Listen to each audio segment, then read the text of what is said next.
The Xbox 360 was Microsoft's worst best console.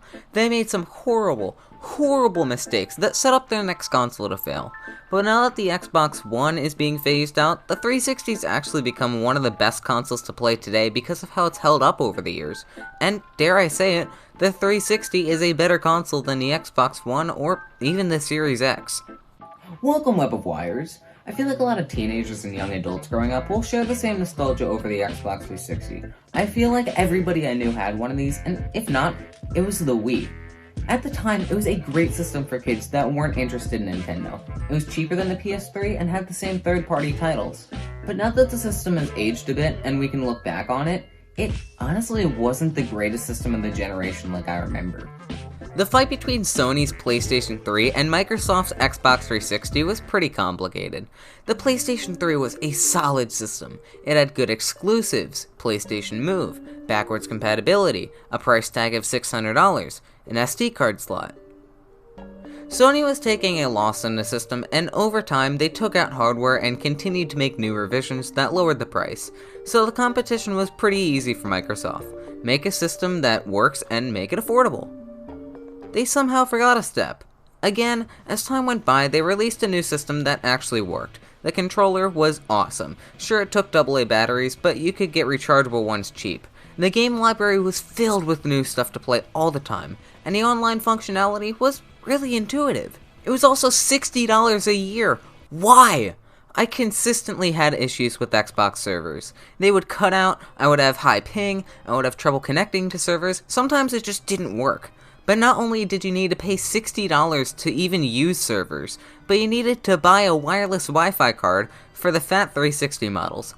That would cost you another $60, otherwise you couldn't connect to the internet. So you had a console that died when you bought it, and you couldn't play online without having to pay $120.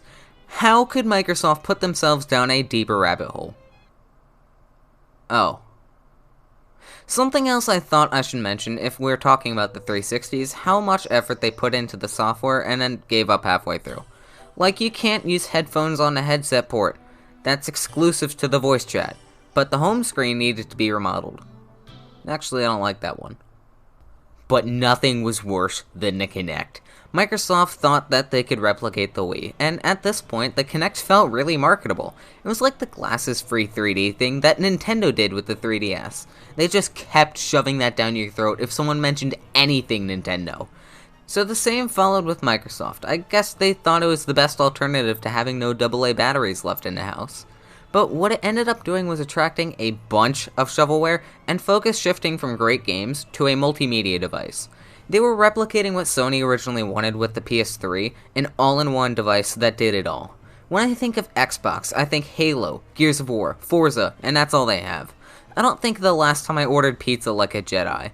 And when they decided to bring it over to the Xbox One, why? I had one back in the day, and it only came in handy for two occasions. A Wii Speak for my Xbox 360, and a ghost hunting device that scared me all the time.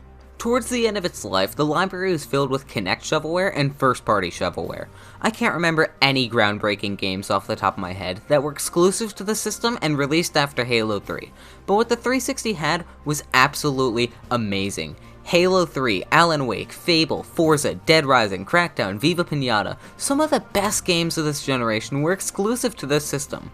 But when Xbox put out Forza Horizon, Sony put out The Last of Us. Both were fun games, but one influenced the next generation of storytelling. Do you get what I'm trying to say? I feel like back in the day, it was obvious that the PS3 was a better piece of hardware. Nobody except that guy is going to buy an Xbox 360 to play Fruit Ninja with the Kinect, but I know quite a few people who bought a PS3 at the end of its life to play The Last of Us. But nowadays, what sounds cooler? A zombie shooter that is actually my favorite game series, or karate chopping a bunch of watermelons with nothing but your hands? These things that seemed obnoxiously annoying at the time actually work in its favor a little to make the Xbox 360 one of the most fun systems to collect for today. And the prices of these games? These things are dirt cheap. You could get almost all the biggest games on a 360 cheaper than you would expect. I've made a lot of Xbox 360 purchases so far, specifically at GameStop. Some of the best deals I've gotten were kinda crazy. I got Borderlands pre-sequel, Bioshock Infinite, Fable 3, Fallout New Vegas, Medal of Honor Warfighter, Sega Superstars Tennis and Xbox Live Arcade combo, and South Park The Stick of Truth for a penny under 18 bucks.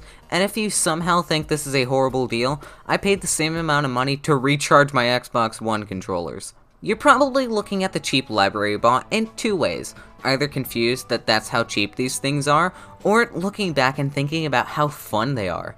360 games still hold up today. It's one of the reasons I love collecting for this little guy. I still play Borderlands 2 and Castle Crashers, and are games I love whipping out to play with friends.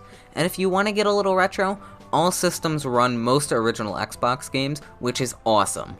Buying a piece of hardware is probably the most difficult piece of the puzzle.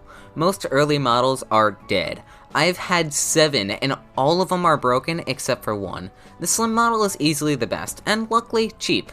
I got my little guy with a bunch of games and controllers for 50 bucks. You can probably get a system and a controller for 40 to 50 bucks. Maybe a couple games. They're common and they work. They also have a lot of hardware upgrades, including a built-in Wi-Fi card and upgraded hard drives. And the controllers. Yes, these things are a little outdated in terms of hardware, but they are easily the most comfortable controllers this generation. And just like the PS4 controllers and 3DS systems, I see them super collectible. There aren't too many, but there's a wide variety of them and they look super nice. They're durable, and each controller might feel different depending on how early or late it was released. Personally, I have a white one somewhere, a couple black ones, and this camo one. It solved the only issue I had with the controller by making the D-pad swappable. Again, they're cheap and they're affordable and perfect for early collectors that want another system. The Xbox 360 was a horrible piece of hardware during its lifetime, and when they finally got it working, they stopped caring. But now that time has passed and we can see how it aged, I'd say it's a great system for anybody looking into the Xbox family of systems, or people who just want another system to collect for. I feel like it's cheap enough, and it still holds up really well on the hardware and software sides of things, that it'll work well for anybody. Just know that if you do want to buy a system eventually, do your research on what system, controllers, and games will fit you best.